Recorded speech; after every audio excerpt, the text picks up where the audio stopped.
সড়কে শৃঙ্খলা ফেরাতে এবার মহাখালী থেকে চালু হয়েছে গেটলক বাস সার্ভিস। পরিবহন মালিকদের সাথে কথা বলে এই সেবা শুরু করে ডিএমপি ট্রাফিক বিভাগ।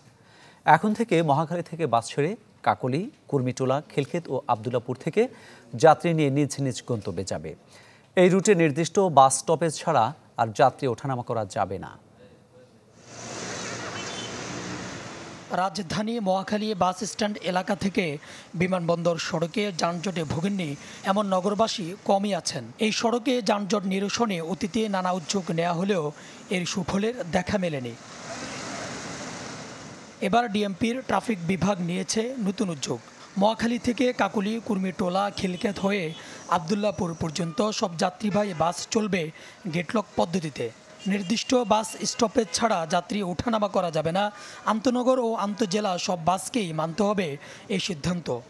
মহাখালী বাস টার্মিনাল থেকে যেই সমস্ত গাড়িগুলো ছেড়ে আসে সেগুলো সেখান থেকে তারা যাত্রীর সংখ্যা কাউন্ট করে সেগুলোকে এক ধরনের ওখান থেকে গেট বন্ধ করে এসে কাকলীতে এসে তারা আবার রিচেক করবে, মিলিয়ে নেবে। তো সেই ক্ষেত্রে ডেফিনেটলি আমি কিন্তু তাদের আন্তরিকতাকে অবশ্যই প্রশংসার মধ্যে রাখতে চাই।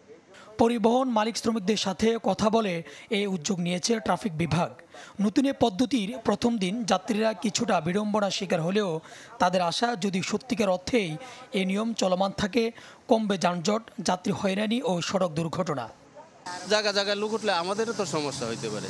নির্দিষ্ট জায়গা মতো যাত্রীগুলো যাই নামতে পারে, সেটা কিন্তু অনেক ভালো হয়। যাত্রী কম পাইলে সমস্যা নেই, যাত্রী কাউন্টারে যাবে। এই নিয়মকে স্বাগত জানিয়েছেন পরিবহন সংশ্লিষ্টরাও।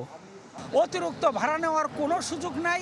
যদি এটাকে প্রমাণ করতে পারেন তাহলে আমরা সেই গাড়ির বিরুদ্ধে, সেই মালিকের বিরুদ্ধে আমরা ব্যবস্থা নেব। রাস্তাটা ফ্রি রাখার জন্য আমরা সর্বাত্মক প্রচেষ্টা করব। এই ব্যাপারে আমরা করতেছি চেষ্টা এবং ট্রাফিক পুলিশ আমাদেরকে সহায়তা দিচ্ছে। ট্রাফিক বিভাগ এই ব্যাপারে যাত্রীদের সহায়তা চেয়েছে, যেন যেখানে সেখানে হাত উঠিয়ে কেউ বাসে না ওঠেন। সুলতান মাহমুদ আরিফ, চ্যানেল 24, ঢাকা।